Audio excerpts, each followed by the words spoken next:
আসসালামু আলাইকুম। আশা করছি সবাই ভালো আছেন। আজকে ২ নভেম্বর ২০২৪। আজকে বাংলা ব্যাকরণ থেকে পড়ব প্রকৃতি ও প্রত্যয়। অধ্যায়টা অনেক বড় আর অনেক কঠিন।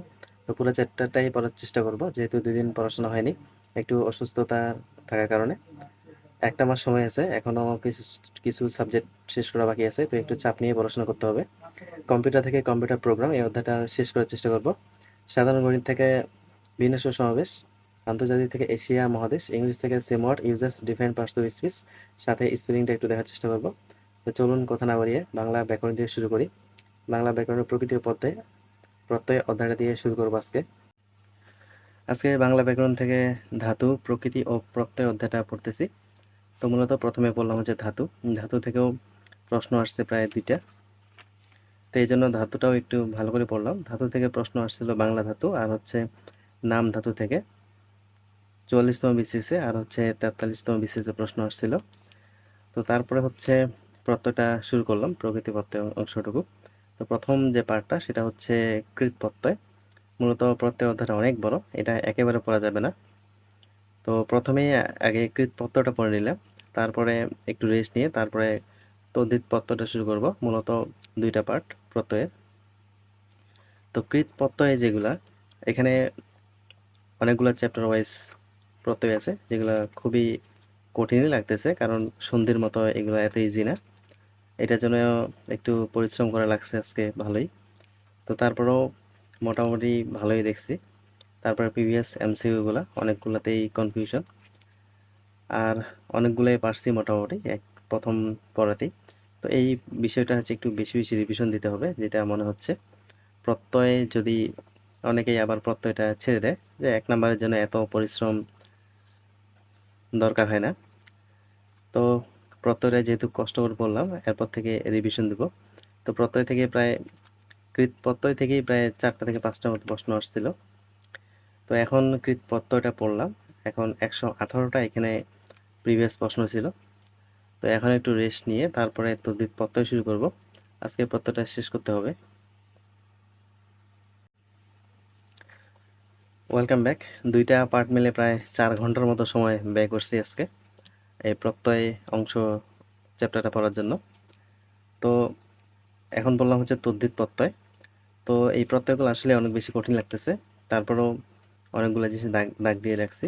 প্রত্যয়টা একটু বেশি বেশি পড়ব। আর এখান থেকে ১ নাম্বার যেহেতু আসার সম্ভাবনা থাকে, তো এই জন্য এই চ্যাপ্টারটা ছাড়তে চাচ্ছি না। যদিও এখনও সময় যেহেতু অনেক আছে, তো এখন পড়ে নিচ্ছি, তারপরে রিভিশন দিব। কয়েকবার রিভিশন দিলে ইনশাল্লাহ ইজি হয়ে যাবে চ্যাপ্টারটা। এখান থেকেও প্রায় তদ্ধিত প্রত্যয় থেকেও প্রায় ৪টার মতো প্রিভিয়াস কোশ্চেনে আসছিল, যেগুলা ৩৫-এর উপরে, ৩৫, ৪০ থেকে ৪৬-এর মধ্যেই আছে। তো এখানে প্রিভিয়াস প্রশ্ন প্রায় ১৩৮টা আছে, তো সবগুলোই পড়ছি। আর অনেকগুলোতে দাগ দিয়ে রাখছি, যেগুলোতে খুবই কনফিউশন। আর বাকিগুলো মোটামুটি পারছি। যে কোনো একটা চ্যাপ্টার একবার যদি পড়া যায় একটু ভালো করে, তাহলে ওইখানকার প্রিভিয়াস প্রশ্ন প্রায় 70 থেকে 80% পারা যায়। বাকি 20% একটু সমস্যা হয়, ওইগুলো একটু দাগ দিয়ে রাখা লাগে। কারণ নেক্সট টাইমে যদি সমস্যা হয়, তো ওইগুলোতেই সমস্যা হবে। যেগুলো এখন সমস্যা হয়নি, পরবর্তীতেও ওগুলো সমস্যা হবে না। এই জন্য এই প্রশ্নগুলো দাগ দিয়ে রাখছি, যেন নেক্সট টাইমে এইগুলোকে একটু বেশি করে পড়তে পারি। তো আজকে প্রত্যয়টা শেষ করলাম, অনেক কঠিন একটা চ্যাপ্টার।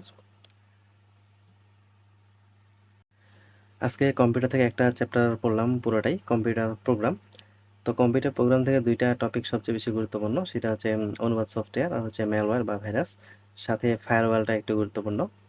তো আজকে এই 3টা টপিকই মাত্র পড়ছি এই চ্যাপ্টার থেকে। এই চ্যাপ্টার থেকে এই 3টা টপিকই প্রশ্ন আসার মতো, আর আর বাকি 2টা আছে, এগুলোতে স্কিপ করছি, পড়িনি। তো দ্বিতীয় পরিচ্ছেদ থেকেই পড়াশোনা শুরু করছি। এখানে প্রথমটা হচ্ছে, এই চ্যাপ্টারটার নাম হচ্ছে অনুবাদ সফটওয়্যার। তো অনুবাদ সফটওয়্যার মধ্যে অ্যাসেম্বলার, কম্পাইলার আর ইন্টারপ্রিটার, এই 3টা টপিকই গুরুত্বপূর্ণ। এখানে এটা শুধু পড়ছি। আর এই পাশে গুরুত্বপূর্ণ একটা টপিক আছে, সেটা হচ্ছে ডিবাগিং। ডিবাগিংটা পড়ছি, আর সাথে কয়েকটা প্রিভিয়াস প্রশ্ন আছে, যেগুলো একটু মোটামুটি মুখস্থ লেভেলের পড়ছি।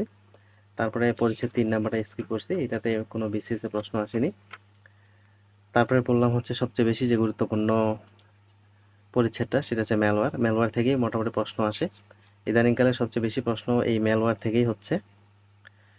তো ম্যালওয়্যারের এখানে কয়েকটা সফটওয়্যার আছে জনপ্রিয়, সেটা হচ্ছে ভাইরাস, অ্যাডওয়্যার, অর্ম, তারপর হচ্ছে র্যানসামওয়্যার, তারপর আছে Trojan Trojan horse, spyware, rootkit, browser hijackers. এই কয়েকটা টপিকই মূলত পরীক্ষার জন্য গুরুত্বপূর্ণ। তো প্রথমে ভাইরাসটা পড়লাম একটু, ভাইরাসে এখানে যা বিস্তারিত আছে সবগুলোই মোটামুটি ভালোভাবে পড়ছি। তারপরে ভাইরাসের তথ্য প্রবাহ যে ইতিহাস আছে এটা একটু পড়ছি। তারপরে কম্পিউটার ভাইরাসের প্রবেশের লক্ষণগুলো কিভাবে কিভাবে কম্পিউটারে যদি ভাইরাস প্রবেশ করে তো কি উপায়ে চেনা যায় যে ভাইরাস আক্রমণ করছে বা অ্যাটাক করছে। তারপরে মোটামুটি এইখান থেকে তারপরে দেখলাম যে কয়েকটা অ্যান্টিভাইরাস দেওয়া আছে, অ্যান্টিভাইরাস একটু পড়লাম। পড়ার পরে আছে যে ম্যালওয়্যারগুলো, যে কয়েকটা ম্যালওয়্যার প্রথমে দেখলাম, ওর্ম, তারপর হচ্ছে র্যানসামওয়্যার, তারপর হচ্ছে ট্রোজান হর্স। এইগুলো মোটামুটি গুরুত্বপূর্ণ, এইগুলো সম্পর্কে সংজ্ঞাগুলো একটু ভালো করে জানতে হবে, কারণ প্রশ্ন আসলে সংজ্ঞাগুলো থেকেই আসতেছে। তো যেমন এখানে র্যানসামওয়্যারের যে প্রশ্নটা আসছিল মূলত সংজ্ঞাটা থেকেই আসছিল। তো এখানে কয়েকটা দেওয়া আছে, এগুলা মোটামুটি সবগুলাই একটু ভালো করে পড়ে নিয়েছি। তার সাথে এখানে পরিচ্ছেদে যে প্রিভিয়াস যে এমসিকিউগুলো দেওয়া আছে মোটামুটি সবগুলাই একদম মুখস্থ লেভেলে করে ফেলছি। তারপরে ফায়ারওয়াল থেকে দুইটা প্রশ্ন আসছিল, 40তম বিসিএসে আর একটা 45তম বিসিএসে। তো এখানে অল্প একটু পড়াশোনা একটু দেখে নিয়েছি, বেশি সময় লাগেনি। তারপরে প্রিভিয়াস প্রশ্নগুলো পড়ে নিয়েছি। তো আজকে কম্পিউটার থেকে একটা চ্যাপ্টার নিয়েছিলাম, মোটামুটি বেশি একটা বড় না আবার বেশি ছোটও না, মাঝারি লেভেলের। তো এখানে যে গুরুত্বপূর্ণ যে বিষয়গুলো ছিল শুধু ওইগুলো পড়ে নিয়েছি। আর দুইটা টপিক স্পিক করছি যেগুলা থেকে প্রশ্ন তেমন একটা আসে না। তো আজকে কম্পিউটার এ পর্যন্তই। আন্তর্জাতিক রিভিশন দিচ্ছিলাম, আজকে এশিয়া মহাদেশে শুরু করছি। তো প্রথমে এখানে পৃথিবীর বেসিক কিছু প্রশ্ন দেওয়া আছে। পৃথিবীতে মহাদেশ কয়টি, মহাসাগর কয়টি, এই টাইপের প্রশ্ন। জনসংখ্যা বা আয়তনে পৃথিবীর মহাদেশ সবচেয়ে বড় মহাদেশ কোনটি, সব ক্ষুদ্রতম মহাদেশ কোনটি, এটাই প্রশ্ন। তো এগুলো একটু ভালো করে মুখস্থ করার চেষ্টা করছি, কারণ 45তম বিসিএসে এই বেসিক প্রশ্নগুলো থেকে একটা প্রশ্ন আসছিল। তারপরে আন্তঃমহাদেশীয় রাষ্ট্র ও নগরী, এগুলো একটু পড়লাম, কারণ এগুলো খুবই কমন টপিক, এগুলো থেকে কোনোভাবেই প্রশ্ন আসলে ভুল করা যাবে না। তারপরে এশিয়া মহাদেশ থেকে এশিয়া মহাদেশের যে বেসিক প্রশ্নগুলো আছে, বৃহত্তম উপদ্বীপ, বৃহত্তম দ্বীপ, বৃহত্তম অরণ্য, এই টাইপের প্রশ্নগুলো একটু মুখস্থ করছি। তারপরে দক্ষিণ এশিয়ার দেশ এবং রাজধানীগুলো মুখস্থ করছি ভালোভাবে। দক্ষিণ এশিয়ার সবগুলো দেশেই যুক্তরাজ্যের উপনিবেশ ছিল। তো এখানে প্রথমে বললাম হচ্ছে ভারত। ভারত হচ্ছে সবচেয়ে গুরুত্বপূর্ণ এশিয়া মহাদেশ থেকে, ভারত থেকে মোটামুটি প্রশ্ন আসে। তো ভারতের এখানে বিভিন্ন পড়া দেওয়া আছে, বিভিন্ন টপিক দেওয়া আছে, এই টপিকগুলো একটু ভালোভাবে পড়লাম। তার সাথে এখানে ভারতের ব্যক্তিত্ব আছে গুরুত্বপূর্ণ কয়েকজন, এইগুলো একটু মোটামুটি ভালোভাবে দেখছি। তারপরে এখানে আছে প্রশ্ন আসছে প্রায় 72টার মতো প্রিভিয়াস প্রশ্ন দেওয়া আছে, তো এই প্রশ্নগুলো মোটামুটি ভালোভাবে পড়ছি। তারপরে এখানে গুরুত্বপূর্ণ ব্যক্তিত্ব থেকে অভিজিৎ ব্যানার্জি, এপিজে আব্দুল কালাম, তারপরে প্রণব মুখোপাধ্যায়, প্রতিভা পাতিল, মাদার তেরেসা, অমর্ত্য সেন, এগুলো খুবই গুরুত্বপূর্ণ। এই টাইপের পড়াশোনাগুলোও একটু ভালোভাবে করছি। তো এখানে ভারতের কেন্দ্রশাসিত অঞ্চল আছে 8টি, এইগুলোও একটু মোটামুটি ভালোভাবে দেখছি। মানে টোটাল ভারত থেকে খুব ভালোভাবে পড়াশোনাটা করতে হবে, কারণ ভারত থেকে যে প্রশ্ন যেহেতু আসে। তো আজকে এই ভারত বন্ধে পড়ছি, পড়াশোনা খুব কম হয়েছে ইন্টারন্যাশনালে, কারণ বাংলা আর কম্পিউটারে মোটামুটি যথেষ্ট সময় দেওয়া লাগছিল। তো আজকে এ পর্যন্তই। ম্যাথ থেকে বিন্যাস সমাবেশ অধ্যায়টা করতেছিলাম, তো সমাবেশটা করে ফেলছি।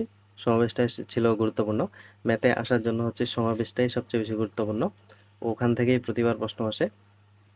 কিন্তু বিন্যাস থেকে তেমন প্রশ্ন আসে না, একবার একটা প্রশ্ন আসছিল 35তম বিসিএসে। তো যেহেতু চ্যাপ্টারটা রিটেনে আছে এই জন্য সমাবেশটা করার পাশাপাশি একটু বিন্যাসটাও করতেছি, কারণ বিন্যাস এবং সমাবেশের পার্থক্যটা ভালোভাবে বুঝতে পারলে ম্যাথগুলো ইজি হয়। এই চ্যাপ্টারটা একটু কঠিন, এই জন্য পার্থক্যটা বোঝার জন্য হলেও বিন্যাস অধ্যায়টা একটু করতেছি, আর সমাবেশটা অলরেডি করে ফেলছি। তো এই বিন্যাসটা করার সময় যে সমস্যাটায় পড়লাম সেটা হচ্ছে যে আমি সমাবেশটা যে করছিলাম ওই নিয়মেই ম্যাথগুলো এখানে কিন্তু না, বিন্যাসে একটু ভিন্নতা আছে। তার জন্য আবার ইউটিউবে থেকে আবার স্ক্যান করে ভিডিওগুলো আগে দেখলাম, এটার জন্য আজকে প্রচুর সময় লাগছে, মাত্র পড়াশোনা বেশি করতে পারিনি, বেসিক জিনিসগুলা ইউটিউবে দেখে নিলাম স্ক্যান করে। তো তারপর এখানে সূত্রগুলো আগে একবার দেখে নিছি, দেখে নেওয়ার পর তারপরে এখানে হচ্ছে টাইপ 1টা পড়লাম। টাইপ 1টা হচ্ছে যাতায়াত সম্পর্কিত, দুইটা মাত্র সূত্র আছে। যদি 3টা জায়গায় যাওয়া যায় তাহলে 3টা m+n এই সূত্রটা দিয়ে করা যায়। আর যদি 2টা স্থানের মধ্যে যাওয়া আসা হয় তাহলে n × n-1 এই সূত্রটা দিয়ে মোটামুটি এই যাতায়াতের যত ম্যাথ আছে সমস্যা কমপ্লিট করা যায়। তারপরে টাইপ 2টাতে এনপিআর এর সূত্রটা মূলত এখানকার এনপিআর আর হচ্ছে কম্বিনেশনে ছিল, সমাবেশে ছিল এনসিআর। তো এই দুইটা পার্থক্যটা একটু বুঝতে হবে। পার্থক্যটা বুঝলে মোটামুটি ম্যাথগুলো করা যায়। তারপরে টাইপ 3টা পড়লাম, টাইপ 4টা পড়লাম। মূলত আজকে টাইপ 4 পর্যন্তই পড়ছি। কালকে 5 থেকে শুরু করে পুরোপুরি যতটুকু আছে সবটাই পড়ে নেব, কারণ আজকে যেহেতু বেসিকটা একটু জানার জন্য ইউটিউবে ঘাটাঘাটি করছিলাম, এটার জন্য একটু বেশি ম্যাথ করতে পারিনি। তো আজকে ম্যাথ এ পর্যন্তই। আজকের স্টাডি টপিক ছিল বাংলা ব্যাকরণ থেকে প্রকৃতি বার্তায়, মোটামুটি পুরোটাই আলহামদুলিল্লাহ শেষ করতে পারছি। কম্পিউটার থেকে কম্পিউটার প্রোগ্রাম অধ্যায়টা শেষ করছি, গুরুত্বপূর্ণ টপিকগুলো। সাধারণ গণিত থেকে বিন্যাস শুরু করছি, সমাবেশটা অলরেডি শেষ হয়ে গেছে। আজকে বিন্যাসটাকেও শেষ করে নিব। আন্তর্জাতিক থেকে এশিয়া মহাদেশ অল্প কিছু পড়ছি, আর ইংলিশটা আজকেও পড়া হয়নি। তো মূলত আজকে এতটুকুই পড়াশোনা হয়েছে। তো সবাই ভালো থাকবেন, সুস্থ থাকবেন। আসসালামু আলাইকুম।